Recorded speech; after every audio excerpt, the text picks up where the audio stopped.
नमस्कार, मैं हूं संजीव त्रिवेदी। लोकसभा में जिनकी कम सीटें थीं, उन्होंने अपने अपने घोषणा पत्र जारी कर दिए हैं। कांग्रेस ने घोषणा पत्र जारी कर दिया, समाजवादी पार्टी ने घोषणा पत्र जारी कर दिया, आरजेडी ने अपना घोषणा पत्र जारी कर दिया और अब बारी है लोकसभा में जिनकी सबसे ज्यादा सीटें हैं उनके घोषणा पत्र की। भारतीय जनता पार्टी अपना घोषणा पत्र जारी करने जा रही है और उसके पहले जो घोषणा पत्र जारी किए गए हैं वो किस तरह से एक आईने की तरह होंगे, क्योंकि जब भारतीय जनता पार्टी अपने घोषणा पत्र के साथ सामने आएगी तो उसकी तुलना लाजिमी है कि उन घोषणा पत्रों से होगी जो पहले घोषित हो चुकी हैं, मसलन कांग्रेस या आरजेडी की। और इन घोषणा पत्रों में जो मुख्य मुद्दे हैं उन मुद्दों के बरक्स देखा जाएगा कि भारतीय जनता पार्टी के घोषणा पत्र में क्या क्या लिखा गया है। लिहाजा पहले विपक्षी दलों द्वारा घोषणा पत्र को जारी किए जाने का सबब भी समझ में आता है। देखिए, भारतीय जनता पार्टी ने तो 30 मार्च को ही अपना मैनिफेस्टो कमेटी गठित किया। जाहिर है उसमें समय लगता है, मैनिफेस्टो बनाई गई, लेकिन उसके पहले बहुत सा एक्सरसाइज हुआ था। नमो ऐप के जरिए सुझाव लिए गए थे, वीडियो के जरिए सुझाव लिए गए थे और यह प्रक्रिया जनवरी के महीने से ही शुरू हो गई थी और अंत में यह तय हुआ है कि अब घोषणा पत्र जो है वो लेकर आया जाए।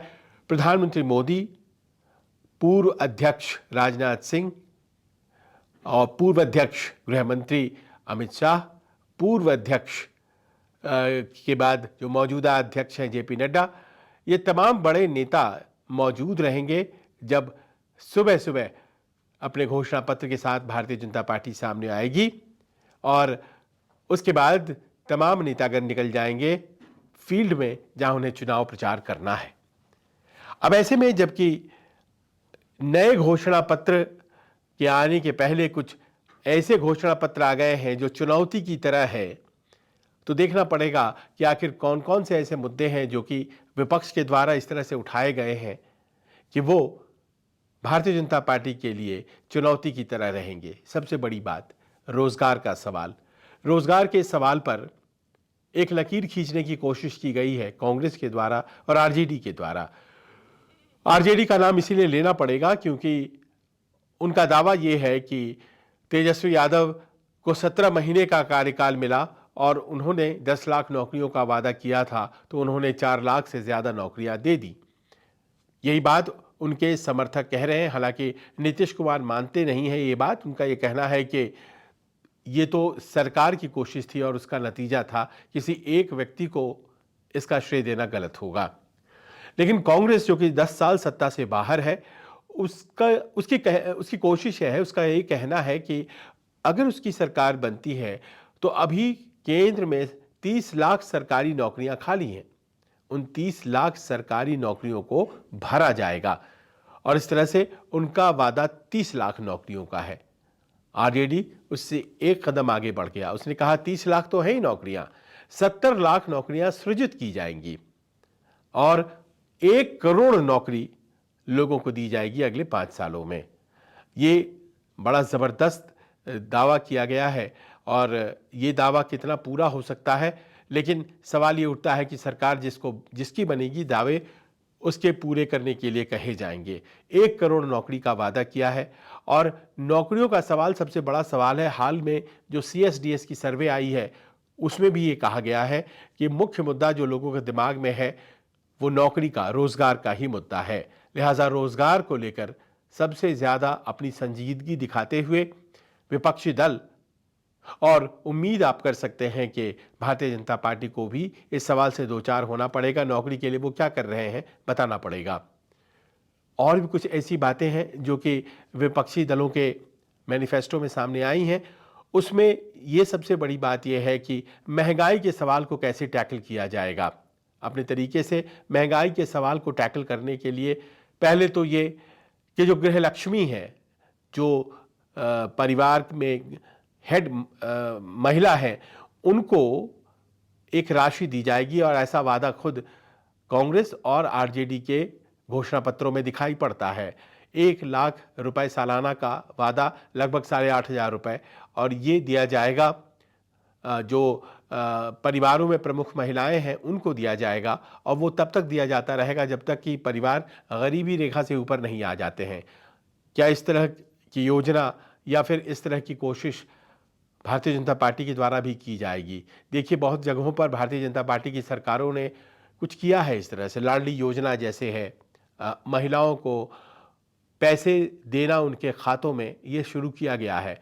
क्या उसे वृहद स्तर पर एक योजना के तौर पर सामने लाया जाएगा और प्रधानमंत्री जो कि खुद मौजूद रहेंगे? क्या भारतीय जनता पार्टी के घोषणा पत्र में ये होने जा रहा है?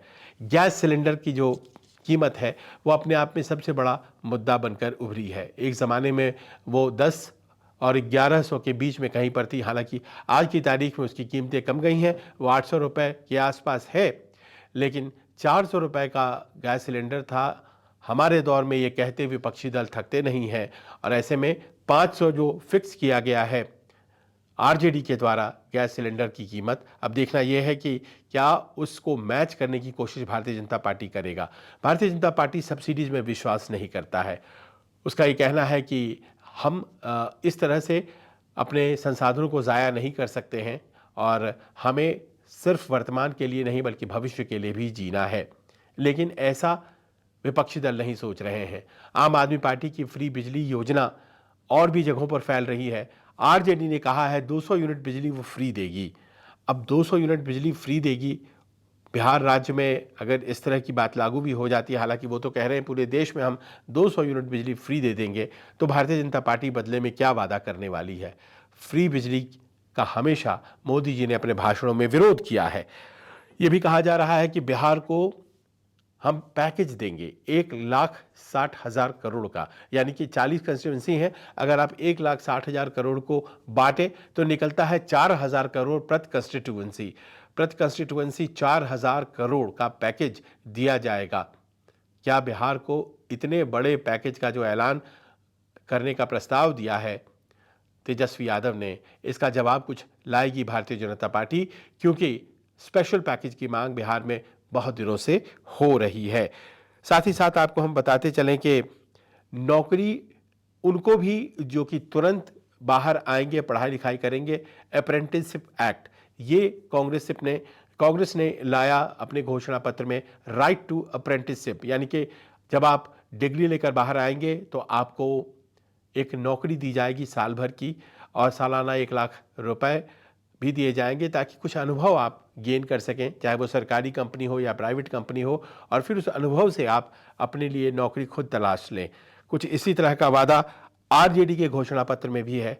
और ये जो कॉलेज और स्कूलों से निकलने के बाद, खासतौर पर डिप्लोमा और डिग्री लेने के बाद कोई नौकरी जो नहीं मिलती है लोगों को, उसको टच करने की कोशिश विपक्षी दलों ने की है। और देखना है कि भारतीय जनता पार्टी आखिरकार उस बाबत क्या करती है। क्या वो भी कुछ इसी तरह की बात करती है?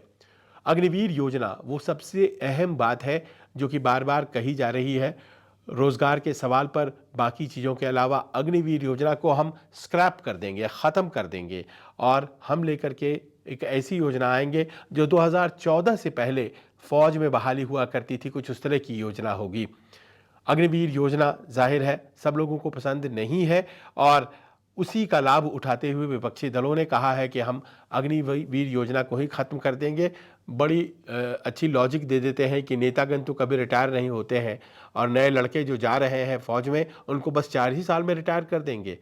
अब सरकार की ये महत्वाकांक्षी योजना है अग्निवीर, और इस अग्निवीर योजना के ऊपर इतना बड़ा आघात अपने मैनिफेस्टो के जरिए विपक्षी दलों ने किया है। अब देखना यह है कि बीजेपी आखिरकार इस मैनिफेस्टो में क्या कहती है। क्या वो अग्निवीर को सुधारने की बात कहती है, जैसा कि संकेत रक्षा मंत्री ने दिया है?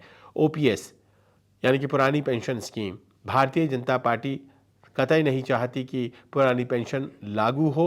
वो नई पेंशन स्कीम में कुछ ऐसे सुधार चाहते हैं ताकि वो कमी पूरी की जा सके पुरानी पेंशन स्कीम की। लेकिन पुरानी पेंशन योजना को हम बहाल करेंगे, ऐसा कहना है आरजेडी के घोषणा पत्र का। कांग्रेस इस पर साइलेंट है, और ऐसे में देखना यह है कि कौन सी बात लागू होती है अगर विपक्षी दल सत्ता में आते हैं। लेकिन सत्ता पक्ष यानी कि भारतीय जनता पार्टी का कहना है कि आप चांद तारे कुछ भी प्रॉमिस कर सकते हैं, क्योंकि सत्ता में अगर आपको नहीं आना है तो फिर आप कुछ भी कह लीजिए, हमें तो आना है तो हम बड़े ही जिम्मेदार तरीके से अपनी बातें रखेंगे। एक नई बात आरजेडी की घोषणा पत्र में आज आई है और वो ये है कि बिहार राज्य में 5 जगहों पर नए एयरपोर्ट बनाए जाएंगे। बिहार में इस वक्त सिर्फ एक एयरपोर्ट है और वो है पटना एयरपोर्ट, और बाकी जगहों पर जिस तरह के एयरपोर्ट हैं वो छोटे हैं या उड़ान योजना के तहत आए हैं, इनफ्रीक्वेंट से हैं, कभी चलते हैं कभी नहीं चलते हैं। ख़ासतौर पर दरभंगा की एयरपोर्ट की अगर बात हो तो ऐसे में कहा यह जा रहा है कि रेगुलर एयरपोर्ट्स पूर्णिया, भागलपुर, मुजफ्फरपुर, रक्सौल और गोपालगंज में बनाए जाएंगे।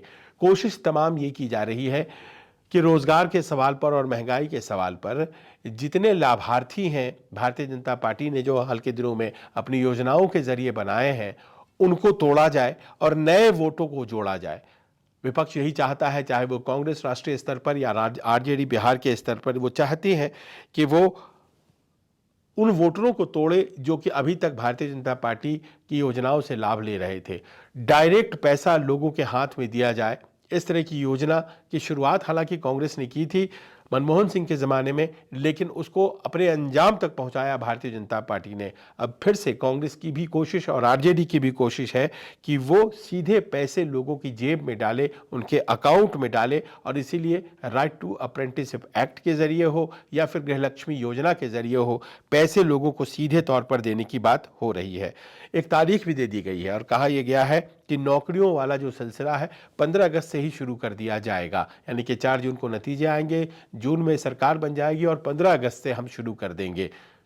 वहीं दूसरी तरफ कहा जा रहा है कि जो गृहलक्ष्मी योजना है जिसमें कि पैसे सीधे तौर पर महिलाओं को जाने वाले हैं, जो घर की सबसे प्रमुख महिला हेड महिला होंगी उनको जाने वाले हैं, वो रक्षाबंधन से ही शुरू कर दिया जाएगा। अब इस तरह के योजनाएं हैं जिसका कि अपना बहुत ज़्यादा इम्पैक्ट होता है लोग जब सुनते हैं, क्योंकि उनको सीधे ध्यान में रखकर बनाया गया है, फ़ायदा उनको सीधा पहुंचाया जाएगा। ये बात जब आरजेडी और कांग्रेस के मैनिफेस्टो बनाने वालों ने सोचा होगा तो जाहिर है कि उनको इस बात का इल्म रखना पड़ा होगा कि भारतीय जनता पार्टी कितनी योजनाएं जो हैं वो लेकर आई है और लोगों के हाथों में पैसे दे रही है, अनाज दिया जा रहा है, किसान सम्मान निधि दी जा रही है और महिलाओं को भी तरह तरह से प्रभावित करने की कोशिश उनके तक पैसे पहुंचा करके की जा रही है। और ऐसे में ये जवाबी कार्रवाई जो की गई है, इसको देखते हुए क्या भारतीय जनता पार्टी अपने फ्रीबीज को, जो रेवड़ी कहलाती है, उसको बढ़ाएगा? भारतीय जनता पार्टी इस फेवर में रहती नहीं है, लेकिन चुनावी मामला है तो ऐसे में उम्मीद की जा सकती है कि वो भी कुछ न कुछ ऐसा करेंगे ताकि लोगों को फ़ायदा हो और लोगों की जेब में सीधे पैसे जाएं। देखने ये दिलचस्प होगा कि आखिरकार किस तरह से विपक्ष के इन घोषणा पत्रों को अपने तरीके से भारतीय जनता पार्टी मैच करती है। भारतीय जनता पार्टी, जैसा कि हमने कहा, वो कहती है कि हमें तो वादे पूरे करने हैं क्योंकि हम सरकार बनाएंगे, और ऐसे में हम कोई भी वादा अनाप शनाप नहीं करने जा रहे हैं। और विपक्ष इसीलिए इस तरह के वादे कर रहा है क्योंकि उसे सरकार नहीं बनाना है।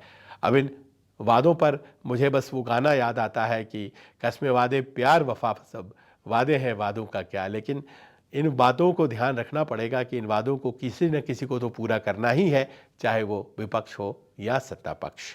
देखना यह है कि भारतीय जनता पार्टी अपनी टोकरी में लोगों के लिए क्या सौगात लेकर आती है। कैसा लगा आपको ये न्यूज़ वीडियो? अपने कमेंट्स के जरिए हमें ज़रूर बताइए। नमस्कार। नमस्कार, मैं हूं मानक गुप्ता। अगर आपको हमारा ये वीडियो पसंद आया हो तो इसे लाइक और शेयर जरूर करें, और हाँ, हमें सब्सक्राइब और फॉलो करना ना भूलें ताकि आप देश और दुनिया की कोई खबर मिस ना करें।